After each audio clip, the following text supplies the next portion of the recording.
Le serpent est-il bon ou mauvais? Depuis les origines de l'humanité, une figure traverse les âges, mystérieuse et insaisissable. Le serpent. On le retrouve partout.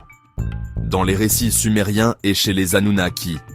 Dans l'Égypte antique, en Grèce, en Inde, en Amérique précolombienne. Partout, le serpent est présent. Discret, mais central. Toujours porteur d'un message, d'une force, d'un secret. Pour les anciennes civilisations, il n'était pas un ennemi. Il était gardien, médiateur, guérisseur. Il représentait une connaissance particulière, celle de la vie, de la transformation, de la protection et de la guérison.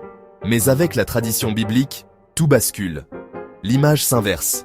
Le serpent devient le tentateur, le corrupteur, celui qui divise et qui entraîne l'homme vers la chute. D'un gardien de sagesse, il se transforme en ennemi juré de l'humanité. Alors, le serpent, est-il bon ou mauvais?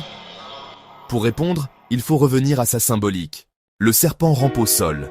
Il épouse la terre, se glisse dans ses replis, explore ses profondeurs invisibles. Et que représente cette terre, sinon notre fondement? C'est elle qui nous porte et nous supporte, qui nous nourrit et façonne nos corps. Elle nous maintient en vie, et c'est parce qu'elle fait naître les arbres, les plantes, les herbes, qu'elle nous offre tout ce dont nous avons besoin. Les racines aux vertus médicinales, les écorces qui soignent, la sève qui régénère, les feuilles qui nourrissent, les fleurs qui apaisent, les fruits qui fortifient et les graines qui perpétuent la vie.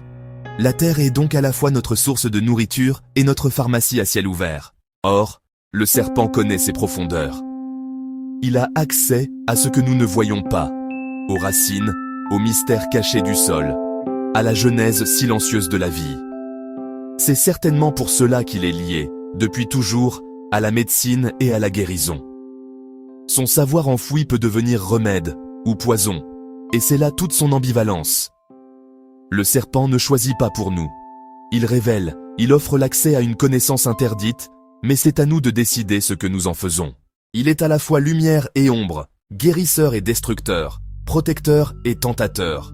C'est pourquoi certains le craignent comme un ennemi qui rampe dans l'ombre, tandis que d'autres l'honorent comme un gardien de la sagesse profonde.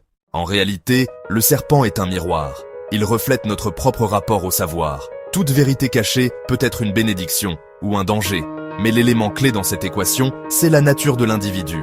Car selon ce que nous portons en nous, la connaissance peut se transformer en poison ou en remède. Ainsi, le serpent ne révèle pas seulement des secrets enfouis, il révèle aussi l'homme à lui-même. Alors, la véritable question est simple, mais essentielle. Que fais-tu de la connaissance qui t'est offerte? L'utilises-tu comme un remède ou comme un poison? Merci de nous avoir écoutés. N'hésitez pas à vous abonner à la chaîne Monde Messie.